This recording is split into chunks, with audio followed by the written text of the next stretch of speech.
महाभारत काल में प्रयाग के तटवर्ती प्रदेश सुदूर तक फैला श्रृंगवेरपुर राज्य एकलव्य के पिता हिरण्यधनु का था।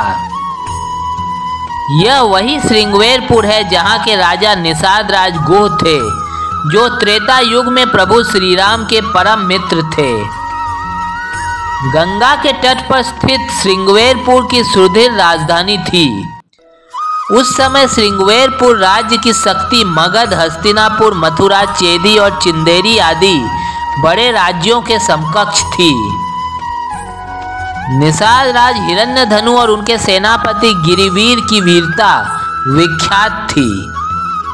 निषाद राज हिरण्यधनु और रानी सुलेखा की स्नेह आंचल से जनता सुखी व संपन्न थी। राजा अपने राज्य का संचालन मंत्री की सहायता से करता था।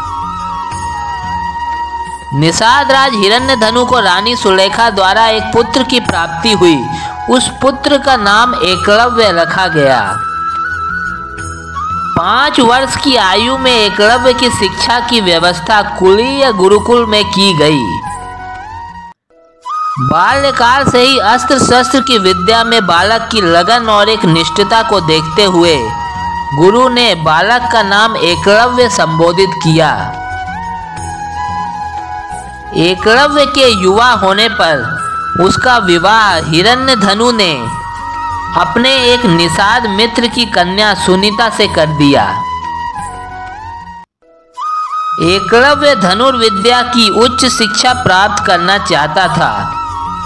उस समय धनुर्विद्या में गुरु द्रोणाचार्य की ख्याति चारों ओर फैली हुई थी, परंतु केवल ब्राह्मण और क्षत्रिय वर्ग के बालकों को ही वे शिक्षा देते थे।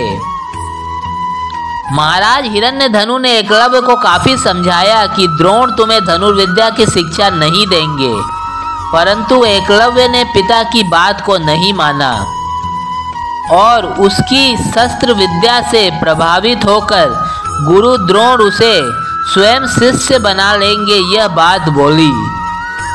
एकलव्य का सोचना सही नहीं था। गुरु द्रोण ने एकलव्य को धनुर्विद्या सिखाने से मना कर दिया। वहीं एकलव्य हार मानने वालों में से नहीं था और बिना शस्त्र विद्या प्राप्त किए हुए घर लौटना नहीं चाहता था। इसलिए एकलव्य ने वन में आचार्य द्रोण की एक प्रतिमा बनाई और धनुर्विद्या का अभ्यास करने लगा। शीघ्र ही उसने धनुर्विद्या में निपुणता प्राप्त कर ली। एक बार द्रोणाचार्य अपने शिष्यों को और एक कुत्ते के साथ उसी वन में गए जहां एकलव्य धनुर्विद्या का अभ्यास कर रहा था।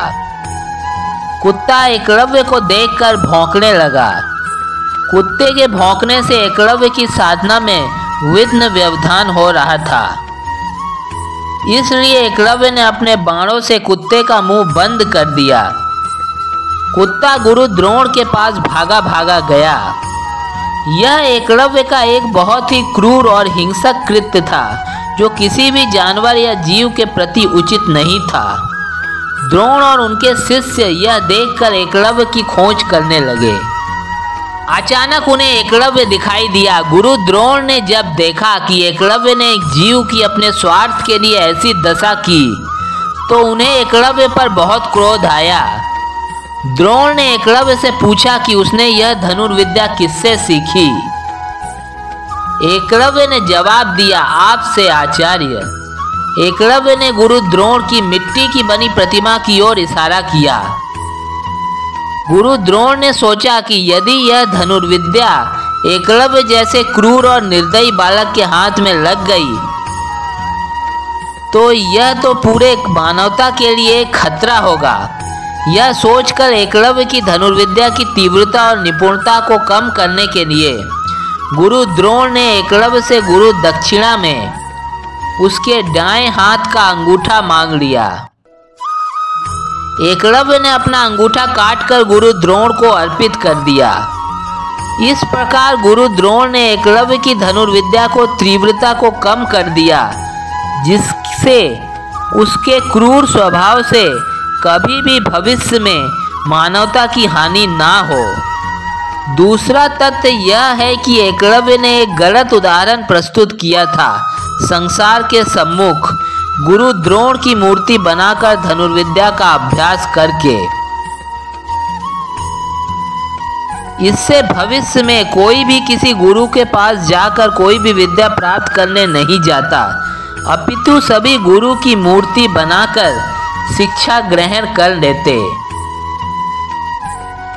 इससे शिष्यों को जैसा लाभ प्रत्यक्ष गुरु से विद्या प्राप्त करने से होता है, वैसा लाभ मिलने से सभी वंचित रह जाते और उनकी शिक्षा ठीक से नहीं हो पाती।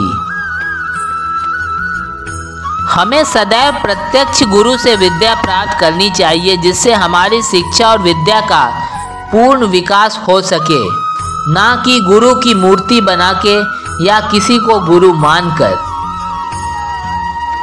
इसके बाद एकलव्य अपने पिता हिरण्यधनु के पास वापस चला आया। एकलव्य ने अपने कौशल से पुनः धनुर्विद्या में दक्षता प्राप्त कर ली। विष्णु पुराण और हरिवंश पुराण के अनुसार बाद में एकलव्य ने गलत संगति में पड़कर जरासंध, रुक्मी, शिशुपाल, दंतवक्त्र जैसे अधर्मी राजाओं के साथ में मित्रता कर ली। जिस समय भगवान श्री कृष्ण रुक्मिणी जी का हरण करके वापस मथुरा लौट रहे थे, उस समय रुक्मी, शिशुपाल, जरासंध आदि राजाओं के साथ एकलव्य भी भगवान श्री कृष्ण को रोकने लगाया था। एकलव्य ने भगवान श्री कृष्ण का रास्ता रोककर उन्हें युद्ध के लिए ललकारा। पहले तो भगवान श्री कृष्ण ने एकलव्य को अपने रास्ते से हट जाने के लिए कहा, परंतु जब एकलव्य नहीं माना तो भगवान श्री कृष्ण ने एकलव्य का वध कर दिया। तो इस प्रकार से एकलव्य का वध भगवान श्री कृष्ण के हाथों हो गया। दरअसल इतिहास में हमेशा यह वर्णन आता है कि एकलव्य का अंगूठा मांगकर गुरु द्रोण ने एकलव्य के साथ अन्याय किया था, परंतु इस पूरे दृष्टांत पर यदि दृष्टि डाला जाए तो यह पता चलता है कि एकलव्य प्रथम से ही हठी, क्रूर, नृशंस और विधर्मियों का साथ देने वाला था। इसलिए गुरु द्रोण के पारखी नजर ने उसके इन स्वभावों को पहचान लिया था। इसी कारण से गुरु द्रोण ने एकलव्य को धनुर्विद्या की शिक्षा देने से मना कर दिया था।